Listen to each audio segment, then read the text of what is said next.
Okay, what's your username? Yeah, here we go. Yep. All right. Hi, everyone. I'm streaming on the SWCCG PC Twitch. Oh, okay. Cool, cool, All cool. right. Hello. Welcome. This is going to be the first episode here of our what's intended to be an ongoing series focusing on the OCS, the Online Championship Series. We're exactly 1 week into what is going to be a year-long event. And so far, it seems to have had a lot of success. And so I'm here, I'm Tom Kelly, joined by Callum Aldred, Hey, and Chris. we're going to be doing some interviews and looking at some OCS qualifier games and generally talking about whatever's going on. So, what do you think about the league so far, Cal? I think it's been really great. I think it's awesome to see so many more people playing on Gem. I definitely seen a spike in the last week of people playing games, either the OCS itself or people testing different decks out before they start getting games in. Yeah, and it seems like at any time there are one or two OCS games going on. It's Yeah, sometimes I've seen like four being played at the same time, which is pretty cool. yeah, yeah. Right now we've got one among the 6 games currently ongoing in Gem. One of them is of the online league. And did we get a what was the final head count for the league? Do you know that? It was It was over like somewhere around 100. 100. It was somewhere like around 110, 120, something like that. I'm looking here and we have a large I'm looking at the standings. You can anyone curious about the standings for this online league can go to their Jump server and click on leagues and see the details of the OCS qualifier February. We have a ton of people tied for 92nd place, so that should give some kind of indication about how. Yeah, it just means they haven't played a game yet. Right, So get right. your games in. And we've got so prior to we'll talk about the standings in just a minute, but prior to the league starting, there was widespread speculation that in order to win the league, you're pretty much going to have to go undefeated, the full 12-0. And tell me about this computation you did that kind of supported that idea. Oh, sure. So, I mean, so this is a very rough approximation, but based on the idea that, in Star CCG, it's a very skill-based game, right? There's compared to other things. So, if everyone was just ranked, everyone had a hidden number between 1 and 100 if there are 100 players. And if you had a lower rank, you would always beat every player with the higher rank. So, the 1 would win all their games no matter who they played against. Mm-hmm. And the If that 2 would beat happened, everyone but the 1, and so on and so forth. so if the 2 would beat everyone but the 1, yeah. And then everyone just played random players for all their games. Mm-hmm. Right? Um, Basically, I think it turned out that there was going to be something like eight players that were going to go undefeated in that case, on average. Right? Basically, something like, even if you played 12 games, like the 8th best player probably wasn't going to face one of the top 7 players in their games, right? That makes sense. And so they would just go undefeated. Yeah, and if they did, then maybe the 9th best player would get away with it, or Right. something along Exactly. that. Yeah. Yeah. Okay. Well, it hasn't turned out quite like that, at least not yet. I mean, No, it certainly hasn't. So again, if you want to talk about who's undefeated later, I guess we can just do that. But yeah. I mean, one thing is that assumes that everyone plays all 12 games, and right, it does assume that everyone plays all their games, which is not very likely to happen. right, especially, I think we might see the lowest rate of completion in this month as compared to any other month, because Right, because this month people is free. want it. They don't. Yeah, they don't.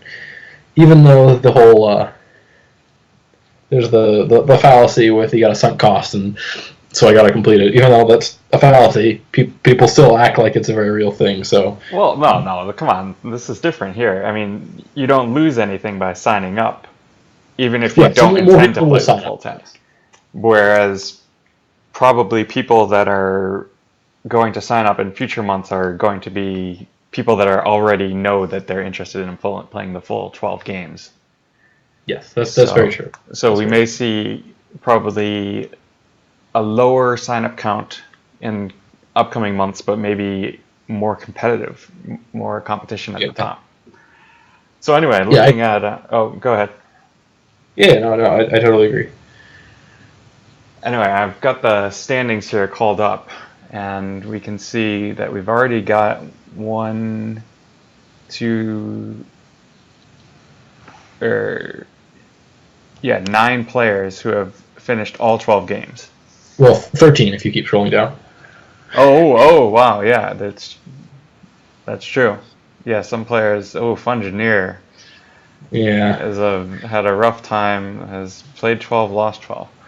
So Um, let's clarify here how the points work. If you okay, win your match, you get 3 points, and if you lose your match, you get 1 point. right. So we can use that to figure out the records. By Basically. calculation, we've got in number one, we've got a tie with 32 points, 12 games played. Tom at number one and brother Just number two. So 32 points. That's 10 and 2. 10, Yeah. 10 wins give you 30 points, and then the 2 losses for the 32. Yeah. So But their tiebreakers are not great. So if someone else gets 10-2, it's very possible that they can get over those. that's true. So the tiebreakers being the opponent's win percentage, and Tom has the edge here. So if the league were to end today, Tom and Brother Just would be the ones going on, but Tom has the advantage given that his opponent's win percentage is slightly higher.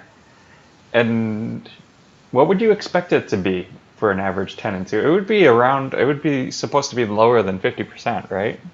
Slightly lower. Yeah, it's like slightly less than 50% for a 10-2. Assuming their opponents, I mean, these are going to change, right? These with win percentage aren't static because as the people that Tom and Brother Just play more games, these are going to change. So it's not even guaranteed that Brother Just won't like jump above Tom if he plays with people that wins more matches at this point. That's a good But point. so if everyone plays all 12 games, right, Tom and Brother Just are going to be 1/12 of their opponent's score, assuming they played them once. If they played them twice, it's a little bit different. But assuming they played them once, they're going to be 1/12 of the score. Mm-hmm. So you would expect them to win 5.5 out of their remaining games, and they probably beat that player on average. So, yeah, I can't do the math on top of my head exactly what the number is, but it's definitely a little less than 50% because you have to factor in the fact that their opponents probably lost to them, and so that's going to hurt their win percentage. But meanwhile, we have some threats that are. I mean, I think there's 2 threats that really stand out to me in Yeah, terms of.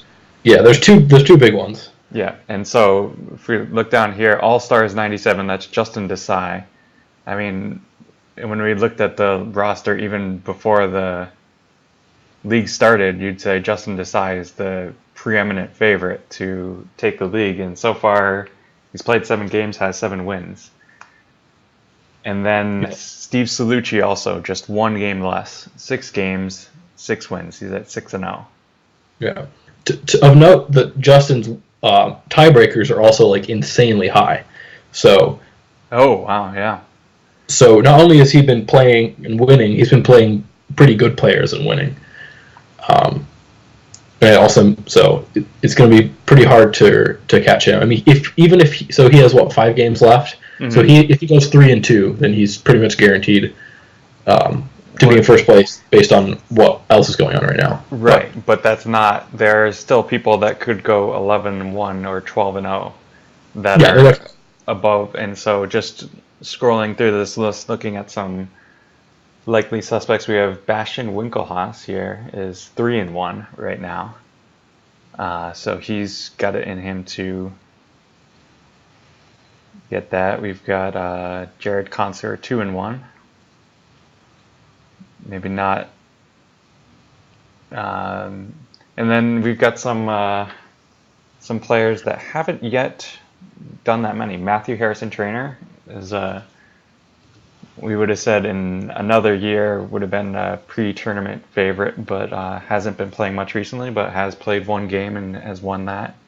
He's been playing a lot of IE. I've been testing with him some. He's been wanting to get some games in with IE against the various things. So Yeah. it's definitely he's been playing for Dark. I don't know if he's even picked a light deck yet, but IE took him to an undefeated day 2 of Worlds 2 years ago, I think it was. Or maybe that was 3 years ago.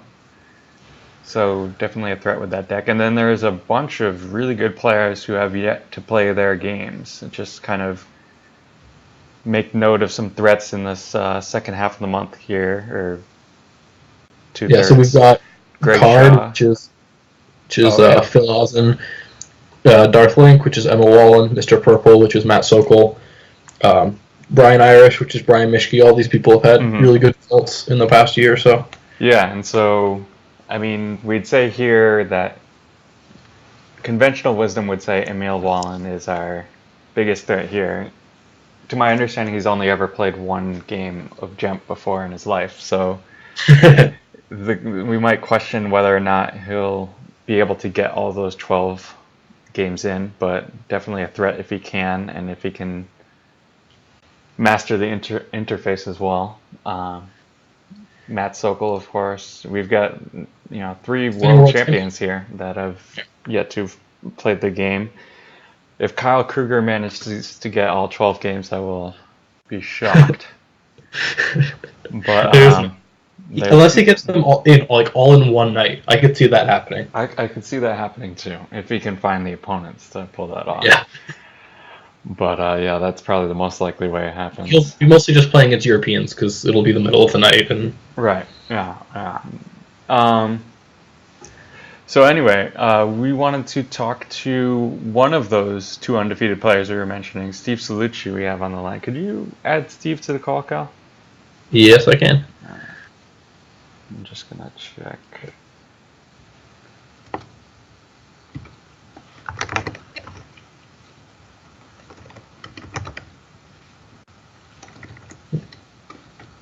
And in the meantime, sorry, as I'm checking up on,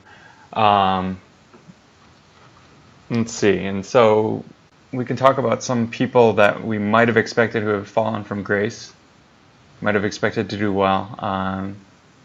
Well, for instance, are we including you in that? Yeah, I think I was probably a pre-tournament, not favorite, but I probably was expected to do all right. Unfortunately, I am 1-4 so far this month, and trying to do better. But once I got the first few losses, now I've just started playing other decks to see what I could do, and with mixed results. Let's see, other. I'm calling Steve. Steve, can you hear me all right? It's still ringing, I think, but. Okay. Hey guys. Hey, how's it going? Good. How are you doing? Oh, doing all right. So. I should mute the Twitch, right? Because it'll be delayed. Yes, do that. Cool. Yeah. Let me know if it's too loud or too quiet. I can change the mic. It seems pretty good here, from this end. Yeah. We were just kind of looking through. Have you been checking out the standings at all on the league? Yeah. I've definitely been keeping an eye on them. I like as you guys mentioned, I'm keeping an eye on who's undefeated and who could still go 12-0, and especially the opponent win percentage. Looking at Justin's being so high, it does kind of feel like at this point, if I were to try to overtake him, I'd probably have to beat him. Mm-hmm. I can't see too many other scenarios, but I also Justin's fallible. He can lose. So does sure. Does that come into your mind? Are you thinking if Justin Desai, if you see an All-Star 97 in the lobby or something, are you more likely, okay, I wanna beat this guy, I want to queue up a game now, hopefully I get him? That's a tough question. I mean, I guess I haven't really decided on that until maybe there's only a few games left in the league. I might be right now I'm just trying to rack up wins. Theory says you should do that when you're both undefeated and either you or him have a game left. Yeah, I'd rather leave some. I mean, if he's there, and the time is right and I'm feeling good, I'll jump in a game or open up a game or whatever. But I'm definitely fine to just try to keep getting wins against weaker opposition, and see if someone beats him, and if I can go 12-0 and he gets 11-1, and that's one way to do it. But is it the top two? The top two will make it to the. So this is the OCS qualifier series, and that's going to run, I think, 8 months, and then it's going to cut to the top 16, which is going to be 2 from each month. Will play in a match play format, kind of a final. Okay. All right. Yeah, I actually wasn't so up on those details, and so most of this month I've just been thinking that only one person wins the league every month, and then those 12 would go into the whatever. But that does make it a bit easier. You've been doing what you need to be doing, which is you've won all your games thus far, and you've kind of you've played about 1 game a day, it seems like. Yeah, I guess so. Yeah, what is it? It's only the 8th. Jeez. Yeah, I've been fortunate with just my games and my matchups and stuff. So how have those gone? Like, what was your closest game so far? My closest game was the one I just last played against Jared Konsker. Mm-hmm. I was Map for Darkside, and he was Yevon for Ops. And now, did you have experience with that matchup before you played it? I did, and I actually it's generally been a really good matchup for me. I think he played really well, and he just did everything he needed to make it a really close game. So specifically, so I know, having talked to Jared at the event, he thinks his Yavin 4 Ops is really advantaged versus a normal version of Map. Can you talk about what you think makes your version better against it than a normal Map? Well, to be honest, I really don't have such a clear view of what Yavin 4 Ops is exactly. I think it's still a deck that's taking shape. Jared's version, the Starfighter version that has some ground in it, but it's mostly just a bunch of matching ships to take over some systems. Yeah. Well, I think a lot of it I was just kind of going off of playtesting results with the early games with my map deck. So the premise of my map deck is that I want to be able to play a second big ship to be able to do more in space than map typically can do. So I have the matching Star Destroyers with Chimera and Thrawn. And the reason that that's good against Yavin 4 is I have more space, so I can fight their space. Or I can at least feel pretty confident that I'm not going to get knocked out of space completely, and I can kind of, threaten beats if they try to spread too wide and stuff. Yeah, in space. Indeed, Jared Konsker is with us in the chat, and he says that your space was better than he expected. So kind of caught him off guard. One of the biggest weaknesses in Map is that once you play the finalizer out, your opponent kind of just breathes a sigh of relief and then just spreads out all their space to all the systems, and you're just can't really do anything because you already have all your space out, and they just run around and avoid you and drain it 2 or 3 systems. But if you have another ship, they all of a sudden can't do that, or if they do spread, you can blow them out. So yeah, just when I was playing Lightside, I always felt like the game playing against Map was relatively easy with regard to space, right? Because you just figure their ship is out, so you can just run around and satisfy menace fades or whatever. Yeah, I mean, if you get an opening to actually kill their space, then perfect. But if they don't leave themselves open to that, you can just spread, and that works really well as well. So, talk about why you choose Chimera as your second ship as opposed to Conquest V, for instance. All right, I'm seeing in the chat now. It's really just because it has a matching pilot. If Conquest had a matching pilot, I would just play that. But Conquest OP if it had a matching pilot. Yeah, so absolutely. In terms of pulling it with Alert My Star Destroyer. So it's just it's for the regularity of being able to get it even when it's not in your hand, not in your force pile. So specifically use Imperial Command to get Grand Admiral Thrawn, and then flash Thrawn to pull the Chimera. That's the theory. And then in practice, it's a whole exercise of keeping an eye on where the 2 cards are in your life force every turn, because it's easy to miss the match one way or the other. So that takes some maneuvering with like point man and force push and all that. It is a bit unfortunate the way the card works that like you really get penalized for getting it into your hand if you get the matching pair, because then you don't get the deploy -1 on the pilot and on the ship. But anyways, I mean, it's Chimera basically is good in that it's a matching ship for Thrawn, and that it's also got decent immunity when Thrawn is like, immune less than 6 when Thrawn's piloting. So in a lot of ways, it kind of can go well with the finalizer at a system, because you can have two big ships with decent immunity if you do get into a big battle. All right. We have another comment. Is that the reason you're undefeated, according to Robbie Hendon, is that you've been dodging him.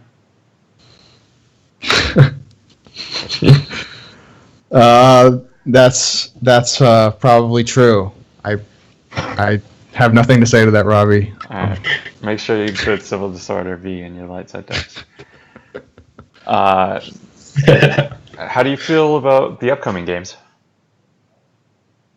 I'm feeling good. I like that I have a couple different deck options for both sides. Like I have the decks I've been playing, which are mainly Map and Diplo, but I have a couple other things up my sleeve. Okay. And I like being able to play the series when I'm feeling good. Like when I feel like I'm sharp and I want to play a series game, I can lock in and try to get the win.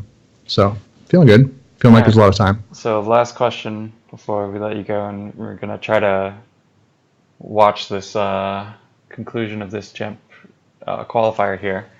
Coming up on Jump, of course, it doesn't have every card programmed in, but the next thing that Troy is working on is pod racing. Do you think there's any chance that changes the Jump meta once it comes? It could. Yeah, for sure. I think there's some options out there. I mean, whenever you see effects that aren't immune to alter that look good, Yarna, Dalgargan V, for example, it's natural to think of maybe pod racing is good, and there could be some potential there. So, yeah, I could see it. All right. Well, something to look forward to, possible meta change, and thanks, Steve, for talking with us. Yeah, sure. Thanks. Yeah, my pleasure. Talk to you guys soon. Peace. All right, so let's see. We've got the game here. Looks like it's coming to its conclusion. Looks pretty close between Sharpie and W. Cullen. So let's tune into that and see how that's. W. Cullen is Wayne. I'm not sure who Sharpie is. Do we know where these guys are situated in terms of our standings? I'll pull it up. Sure. All right. So, but meanwhile, we've got. Looks like this is the classic kind of Tiga versus TTO match where we've got complete dominance on the ground for Tiga, but the TTO is just doing its damage in space, and presumably, let's see, how can I tell where it's orbiting Kashyyyk? So Wayne is currently 2-0, and Sharpie is 1-1. Okay, so Wayne here looks like he's threatening 5 damage a turn with his TTO, between the TTO and the space drains. Whereas Sharpie here is threatening as much as 2-4. Let's see, just 5-6 damage. Well, there's an image on the. You get the image on the. Oh, that's an image. Yeah. Yeah. So just 2, 3, 4. 3, damage. right? The drain with Luke. The drain with Luke, yeah. And the but retrieval. he has to pay 9 to do that. Right, exactly. So this is kind of limiting his options here. Yeah, and then 10 if he wants to retrieve. But it's very close in terms of life force. Looks like, counting the hands, 15 for Sharpie to 19 to Wayne. 21 to 19, right, including hands. So Sharpie's ahead, but he can't keep this up for much longer. Right, yeah. Sharpie does look like he has space in his deck, at least. We have a light side Mon Calamari on the table. Might be. I mean, there's only one ship now for Wayne. This might be the Yeah, result he of had to have Queen been fighting Battles. space Yeah. at some point, I think. Yeah, I think that must have been the case. But are we seeing Generally, just Generally, when you see rebellions are built on hope, you assume there's a profundity in the deck, which would seem to fit pretty well with what Tig is trying to do. That's a good point. Yeah. So are we seeing a point where Sharpie just thinks he can win the drain race and he's just going to play with the cards on the table? I think it's up to Sharpie to put some more. So he's got to put something in space, I think, So? if you want. He's got the I guess- lead in Life Force. I guess now that he's draining more and retrieving,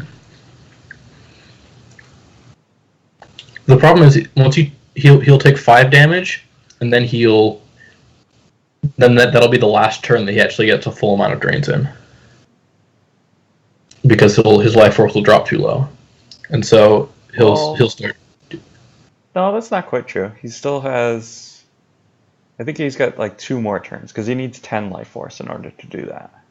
Okay, I guess if he just loses from hand, that's true. Yeah, you can lose from hand for a couple turns.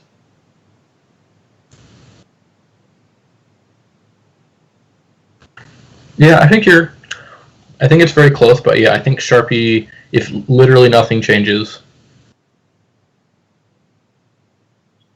Yeah, if nothing changes, I think Sharpie has the edge.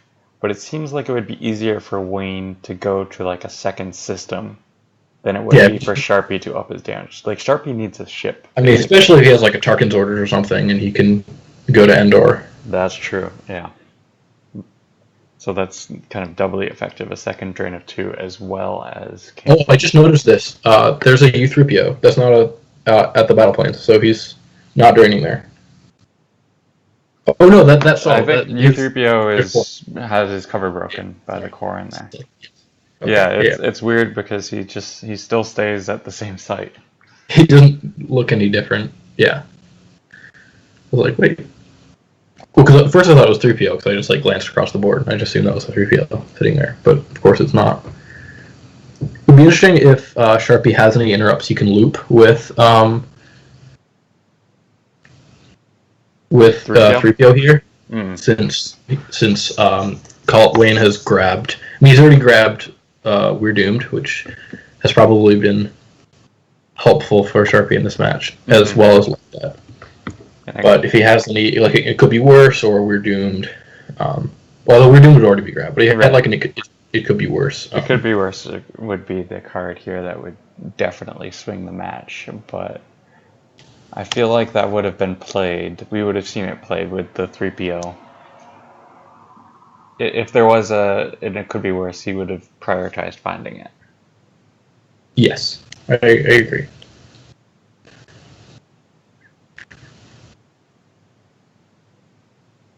Yeah, this draw their fire out is also interesting. It could, if Wayne is able to use it to initiate a battle or two, he could use that to swing the Life Force race as well.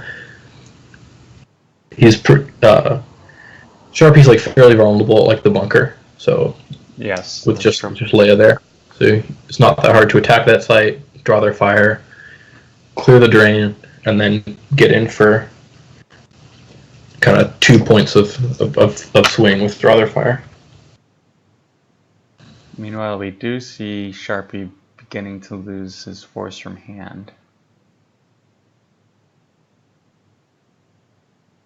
And so he might just be, this might just be a full drain race. Let's see, Wayne, the thing is, Wayne has a lot of, he only has to use 3 force a turn to do his damage. So he's got all 7 of this to that's what I was looking dispose of right now. That once Sharpie starts getting lower in life force, his damage potential starts going down. Whereas it's going to be a long time before it affects. Yeah, Sharpie probably only has 1 more turn of full damage here. Whereas Wayne can get that through for probably 4. Oh, so there's an undercover spy. I think you break the cover here. Well, let's see. So I certainly would. I would break the cover here, although he didn't save anything in his reserve, so that indicates to me he's not planning on doing that right now. Yeah, so he can't battle. But that also forces. So if Wayne doesn't uses all his force to drain here, that makes it really hard for him to back up Leia. In which case, next turn. Oh, okay. He's burying Erica to prevent her from breaking cover. Which doesn't make sense, right? Not Because Leia exactly. does draw battle listening, but he may want the bear in life force. That's true. But yeah, I mean that might be the only time that Erica's gonna be that Wayne's gonna deploy another character. So if he would rather have that in his life force. Although at that point you may as well just lose it from hand, I think. But it doesn't. It's a pretty similar effect to just losing it from hand. Yeah. So this being the case, I guess that's the best site to play at. You can't really. I mean, you could go to the battle planes and you stop one drain of 2 before Corrin breaks the cover.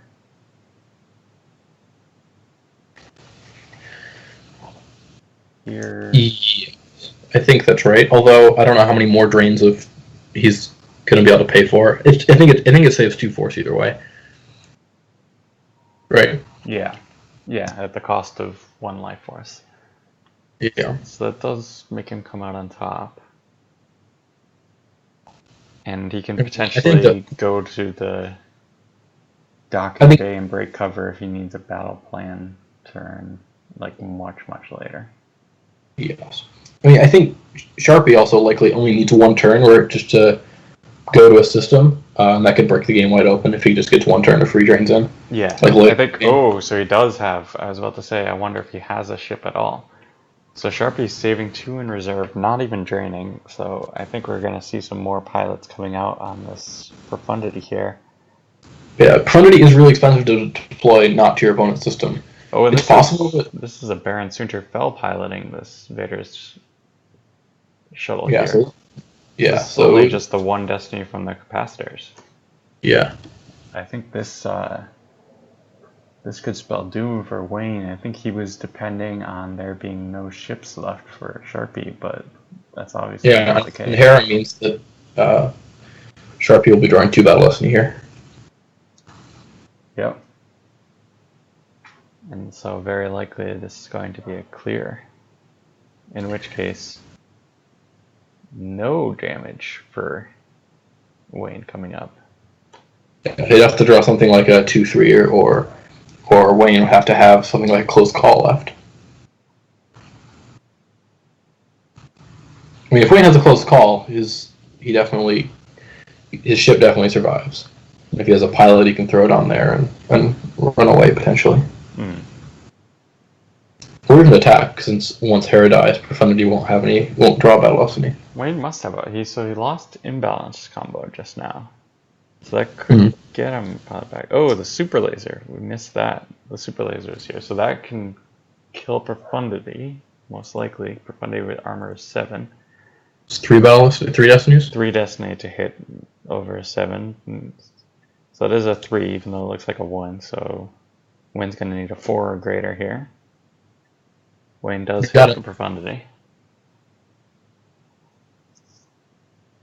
But, I mean, this is a 7-4 swing, though, if you think about it.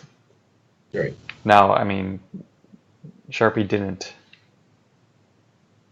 force strain this turn, so that kind of offsets that. But he got the draw their fire in, and he's not taking 5 damage from the drains in the TTO.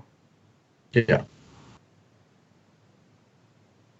And there's a possibility that we're going to see some overflow coming out of this here. We've got 9 forfeit for... Yeah, Wayne would really like to have a close call right now.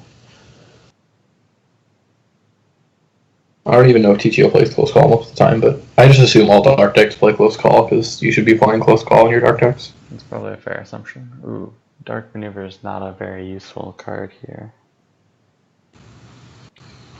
Considering, well, makes it maneuver 5 at least. Yeah. Probably So he's not going to use short range fighters though, but it does add 1 to the power, so there's that. yeah, that's true. Okay, Destiny of 5, and do we see, if we see a close call, it would be close call used right there. Nope. Close call used there, and 5/5. Yeah, he doesn't have a gift. This is. There's gonna be some damage coming through here, I think. So Wayne. Oh, I guess he does a 4. If he does a Covers 4 or higher, then he doesn't need to, but he does need to stack 1. Yes. Yeah, this is how Tig wins his games. It just gets in a lot of battles, wins a lot of battles, gets ping damage through.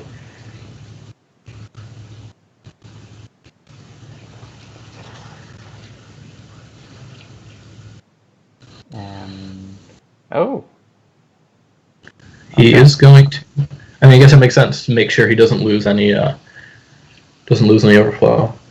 so what if that 1 card in hand pretty much needs to be a ship with a permanent pilot on it in order for Wayne to have a chance in this game, I think.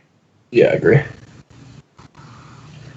Or alternatively, it can be a well, depending on what Sharpie does with Leia. If it's like a maul, right? Then he could beat down Leia and win that way. Because I just saw Sharpie's Fujix in the lost pile. So it could also be Maul. I think if it's Maul, he can overflow Leia he might be able to overflow Leia for enough to win. That's a very good point. So let's see if Might move him away though. yeah, Sharpie probably. I mean, not going to get any drain damage here. This might be the turn to run Leia away if he's thinking about that danger.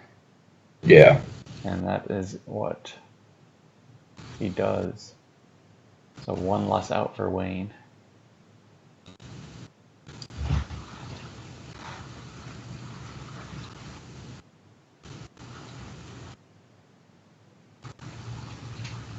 We see also like a pretty steady diet of people watching these games from the Gemp lobbies. Yeah, there's 8 people in here right now. It's a lot. The very first game was Lenny versus Bastion. I think there were 20 observers for. Yeah. And that was a good way to kick off. Yeah, I don't think Wayne can. I think even with the ship with the permanent pilot here, I don't think he's too far behind in the drain race. I think that's likely true.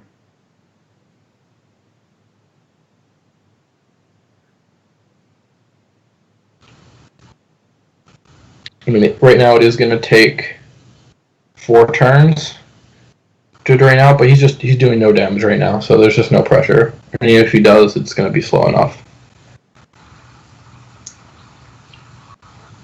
Let's see what he does this turn. If it's nothing, we might want to stop. Yeah, check this game. See what other games are. Yeah, let's see what.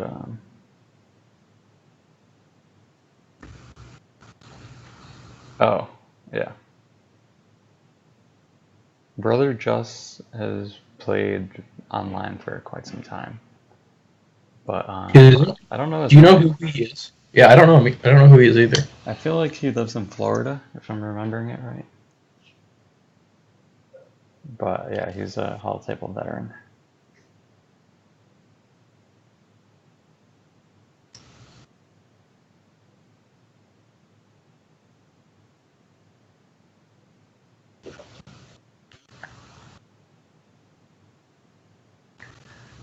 Yeah, Wayne's not deploying anything here, and I think that's what he needed to do to have a shot. He needed to have a ship out. All right, let's see what else they've got going on, if anything. So we've got the second game here. We'll check in for a little bit. I think we want to keep these to about an hour, maybe longer if we have multiple interviews. But let's just watch for about 15 minutes this game between Fabes, I don't know who Fabes is, and Ryan French. We're joining mid-battle here. Yes, looks like Ryan French is on map, and Fabes is playing Throne Room. Burn Room. He's got the Falcon with Solo, Hera, and Poe piloting. Looks like he's going to be clearing the finalizer here. That's a pretty good Falcon. Oh, really? Yeah. Ooh, that's big. Finalizer down. Ryan playing an Imperial Arrestor version of map. It's an interesting map. There's been a whole lot of. I think at the NPC it was pretty much all just Endor Shield map decks. I'm trying to figure out what his starting location was, because there's no Starkiller base on table. Oh, he started with the Xizor's Palace. That's interesting. So he's playing the Xizor's Palace sites instead of Starkiller base. Oh. I didn't know you could do that. Or, wait, I can't... Oh, he's playing ISB, not map. Oh. I got confused because of all the... This would explain that. So it's ISB with the... He's starting Xizor's Palace for his Coruscant site. And then he plays the whatever that new interrupt is. Yeah. How do you get the village out? He probably had a Vigo, and that was the location the Vigo pulled. That's a good. Oh no, because there's no Imperial City. But my guess is that you still might be a Vigo. Maybe. Oh, the landing site. He must have played someone to the landing site and used the landing site to pull the village. Oh, it's any Jakku battleground. Oh, that's Yeah, really it's not just interesting. the system. It's not just the system. That's really interesting. Okay, so that would explain why he plays Imperial Arrest Order. We're just kind of wondering about that in map, but it makes a lot of sense here. So now we see a whole host of ISB agents attacking Luke. So going for the ground attack. Wolf Yularian's probably really good here, activating 4 Force, so he deploys for -2. So the beats can keep on coming. And I don't think he's... Yeah, ISP has some crazy turns where you play Yularen, activate Enter Force, dump your whole hand, and then play Tarkin, and then reload your hand, just draw 6 more cards. It's interesting. I think we'll see a lot more decks doing like what Ryan is doing and playing the new starting interrupt in platforms other than map. I mean, it's really kind of like getting like 4 effects, right? Because you get Bow, you get an effect of your choice, you get the landing site, which is kind of like a starting security precautions or walk lane, gives you an extra activation at the beginning. It also does a little more than that, right? You can use it to help pull battlegrounds, and then you get it in your hand and pull Kylo. So it kind of does like 4 things. Yeah, very strong. And the Kylo package is really good at securing a ground site, and this can get your system and a site as well, which I didn't realize. I hadn't seen anyone use the village. It's really slow. That's pretty good. To pull it is kind of slow to pull the village, right? You have to like play someone there. You don't want to use Kylo or Phasma or Hux to do that, because then you miss out on the youth pile pull. So you kind of have to play you generally want to play a different first order character there. We just kind of put a strain on you. Like, you have to find some other first order character in your opening hand, or you have to waste a youth pile pull to do that. Ooh, here we go. We've got FN 2003 coming down against Luke, which is really good, but he's going to need another first order trooper. Exactly. It doesn't work with any first order character or an Imperial Stormtrooper. He has to have someone else. Ooh, it looks like he doesn't have that. Well, he doesn't even save the Force to use it anyway, so That's looks like he's just playing it there for power, especially if he's going to be playing a Trooper Assault here, which I would expect to be likely. Yep, there comes the Trooper Assault. Do we have a sense? And there are 4 troopers at this site. A grab. See if there's a sense following that. Trooper Assault does go through. Ryan now is 30 power, 2 Destiny to the 12. Oh, and Ryan has a ceasefire to make Luke unable to swing this battle. So that can make up for not having FN be able to cancel Luke's game text and his lightsaber swing. Yeah, this battle might very likely be a clear for Ryan. Well, Yeah, there's probably some overflow involved too, I expect. I don't know about that. Well, it could be, actually. It's 18, and he has 16 forfeit, and he has 2 destiny here. Yeah. Let's see what Ryan's destinies are. 4 and that's 3. a 3 because of Hawks. So now Fabes here is going to be adding 2 to this. So that's 18, 27, 34. So yeah. So this is the characters in 3. Yep.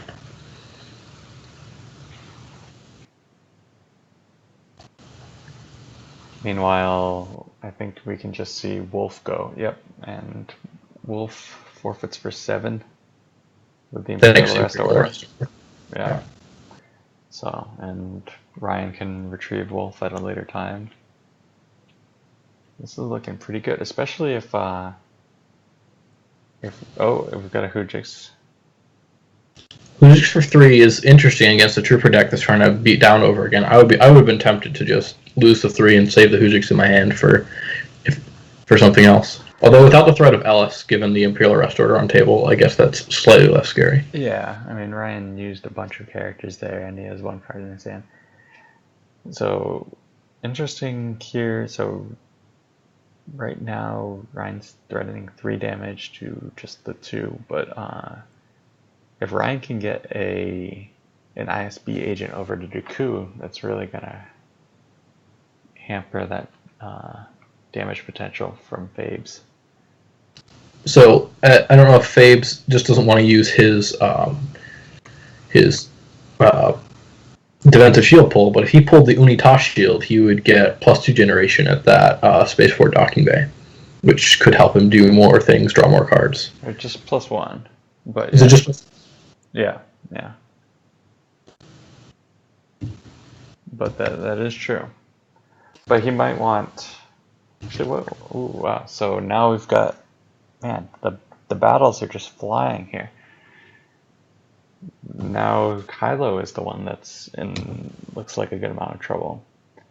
Just him and his shuttle facing down against Qui-Gon. Yeah. Sorry about the mess here would be really scary. It would just be the shuttle versus Anakin and Qui-Gon if that is in Fabes' hand.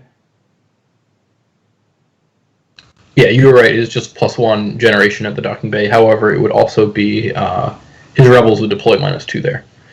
So while decks don't have as many rebels as they used to, that would still help him if he ever wanted to fight there. Right. We might see that come out if he ever actually wants to deploy somebody there. So it looks like Ryan not getting. Ooh, no! The Sorry About the Mess does come out. It's just a little bit delayed. This is scary for Ryan. So unless he has a Gick here, if the one card in his hand is a Gick, then he's got a chance. Otherwise, I have to say this is scary. We've just got Kylo Ren's shuttle, just a 0, a landed ship. This is the weakness of this interrupt. If you don't have anything else to back it up and it gets isolated, the shuttle does nothing by itself. It adds a power destiny when Kylo's with it, but right now...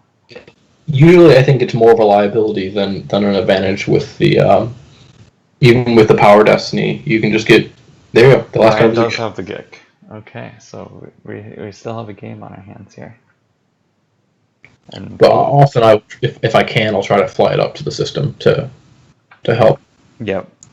Help fight there, just as forfeit fodder, because you just don't want to get clashed. Once you have a critical mass of characters with Kylo, it's fine to bring it down and use it just to help get you power and maybe be forfeit fodder as well.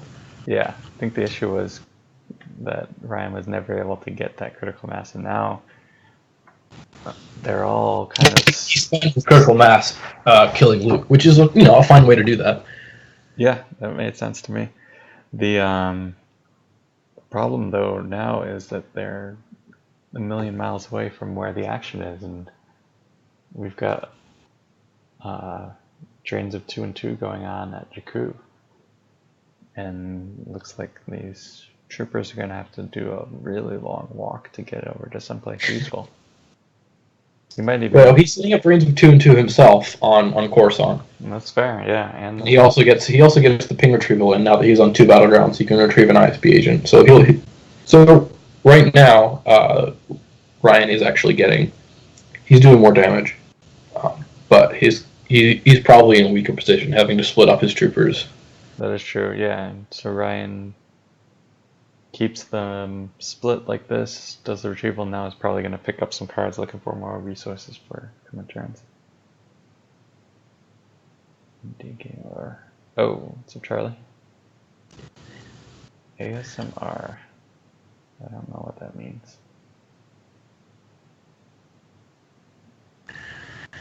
Yes, you guys noticed. So one thing that Ryan is probably looking to do here is to drop a bunch of guys down to the spaceport docking bay, because then that would reduce the damage that Faves would be getting through on both the system and the site. Those would become drains of 1 if he gets an ISP agent stacked up at the docking bay. He can even be something like the Death Star droid if he just gets the droid that's an ISP agent somewhere on Jakku. Yep. Then it would significantly decrease the damage that Faves would be getting through. Can't be battled. And also Ryan now pulling a bunch of troopers. So he's got pretty much as much cancellation as he wants. Not unique Imperial. So that would explain why he's playing the Snowtrooper officer. Snowtrooper officers are ISP agents. As are the Stormtrooper patrols. As are the Stormtrooper patrols, yeah.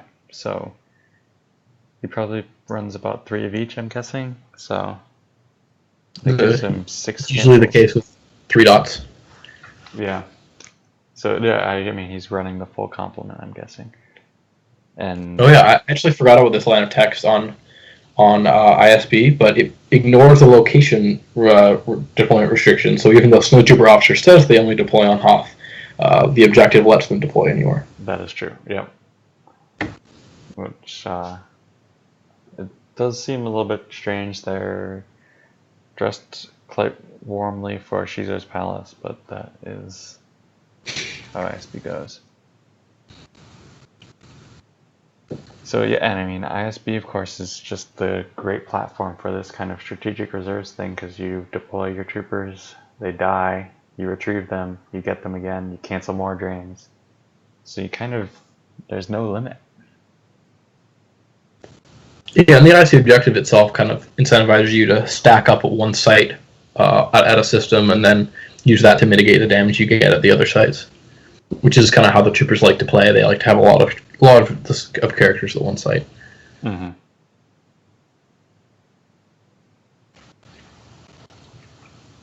Well, I wonder if Ryan has any space left, or if he's just going to have to resign Jakku to being Fave for the rest of the game.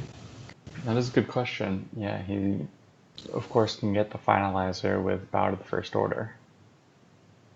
And, we just saw it die, right, when we first came into the stream. Right, yeah. I'm just thinking if he can pull that and he's got Jakku.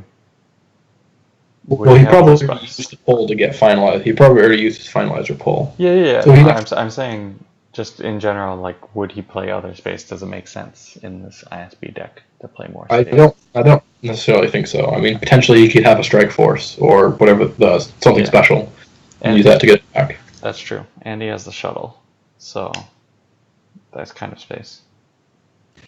Yeah. I would doubt that there's more space. Yeah. So it'll be interesting to see if Fabes ever lands this Falcon to get some of those good characters onto the ground. That is true. Right now it's kind of overloaded. But it's scary to... What if you'd land in and fly up with just, like, a character, too? Oh, yeah, because, the Falcon doesn't get to use his extra move if it lands, I believe, unless they've changed that, because its game text gets cancelled as soon as it lands, so it can't actually take that extra move. Even if it lands at a docking bay? I believe so. Yeah, I think that's true. I think that is true. I think there was a. It wasn't the intent. Design intent was that you were able to do that, but the way the rules work.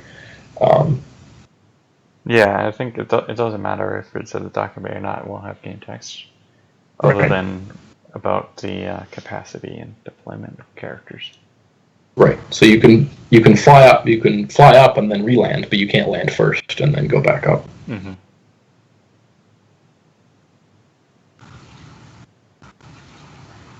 So yeah, he'll have to take a turn off with Jakudrian also, which is... Oh, wow. Ryan going aggressive with his troopers. Trying to fight at the village, looks like.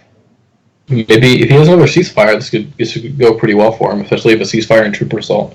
Mm-hmm. But it's kind of hard to imagine he has that and all the troopers that he needs to fight here. Well, I think he must, because... Even just a trooper assault might be enough. Mm. He'll just lose the one trooper that gets hit by Qui-Gon, and then... Yeah, but I mean, meanwhile, Fabes now has a 12-card hand. I'd be a little bit worried. Yeah, I'd also be worried. He also needs to get so much power here in order to...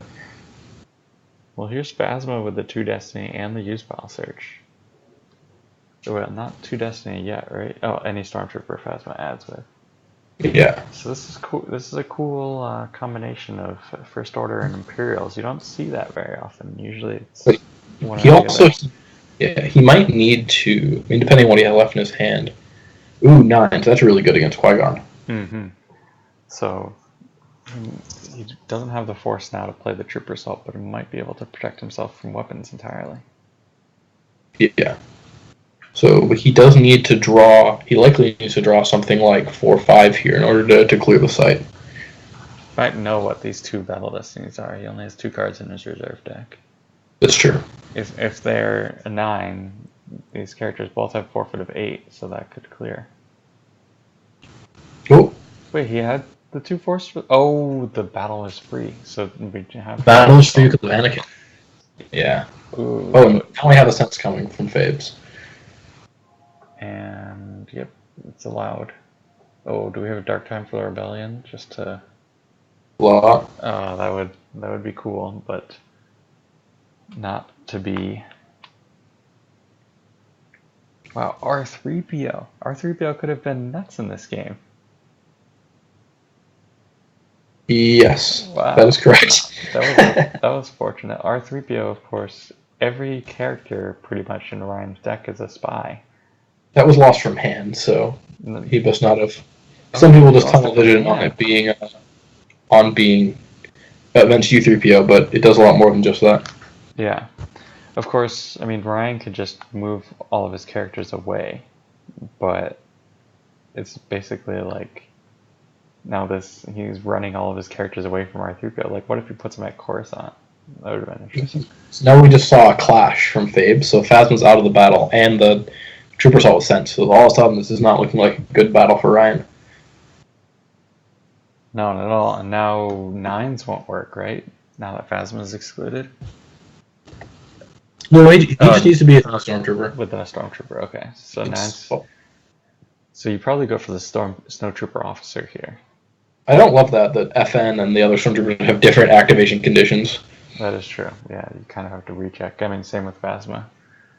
Yeah. FN, I guess, is the only one that needs to be with the First Order Stormtrooper I specifically. mean, he is probably the most powerful of any of them, given how Ooh, cheap and... Wow. Living large. So, yeah, this is not going to work. Qui-Gon trying to take the patrol. Wouldn't have been able to get anyone because of 9s. Yeah. So, just each player drawing 1 destiny here.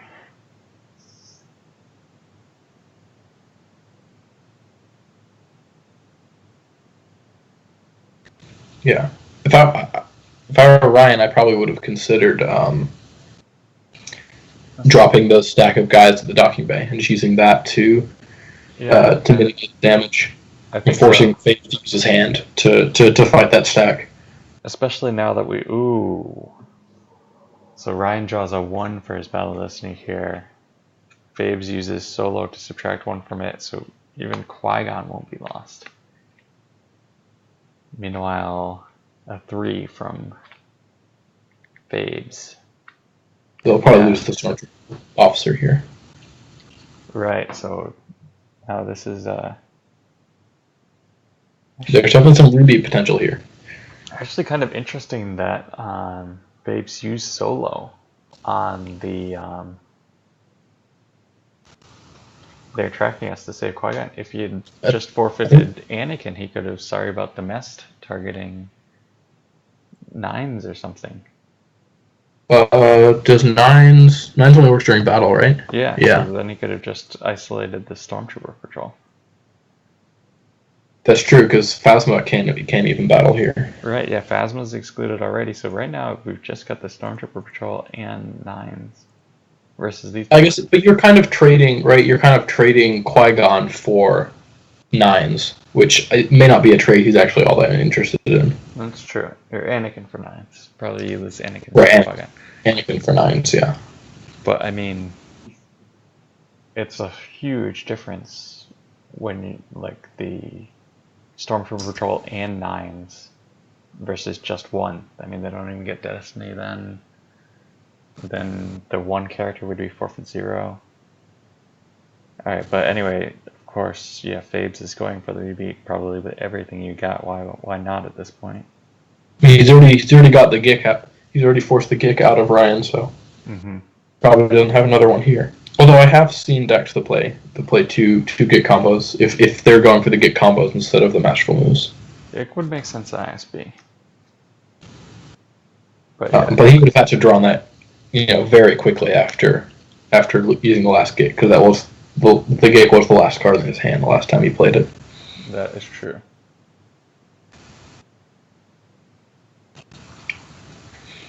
So yeah, this thing's looking a little grim for Ryan.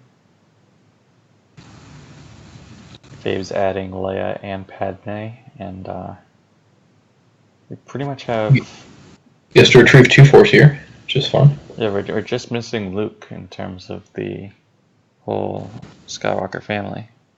It's true. Well, and Shmi. Don't forget Shmi.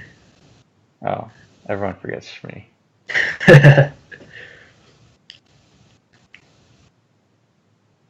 And I guess Kylo's missing too. Yeah, Kylo was present earlier this game though. Yeah, I mean the village is. We've seen them all just at different places, but the village has been a congregation. Ooh, he actually hit nines with Qui-Gon through the cancellation. Yeah, good destinies. So let's be. I would have gotten rid of. I would have played it a little differently. I would have tried to start about the best nines. Yeah, I think that was a good move. But that Tarkin again. Still on top. That was a weapon destiny though. So Attrition not likely going to matter here in this battle. no. But I mean the real issue here is. Ooh, and he's drawing two battle destiny as well with that leadership. Both a +1 because of Anakin. Yeah, so we've just got the 4 forfeit, right? Nothing boosts the Stormtrooper patrol's forfeit, so Ryan's going to need the Gick here. Yeah. Without a Gick, this will end the game. Yep, and if that's the case, 30 power to around 11 or 12. Yeah, 12. Which is going to be 18. He'll lose 4, so 14 with 15 life force, 14 battle damage is 14 overflow is probably going to end the game right here. but Unless he has second Gick, of course. yeah.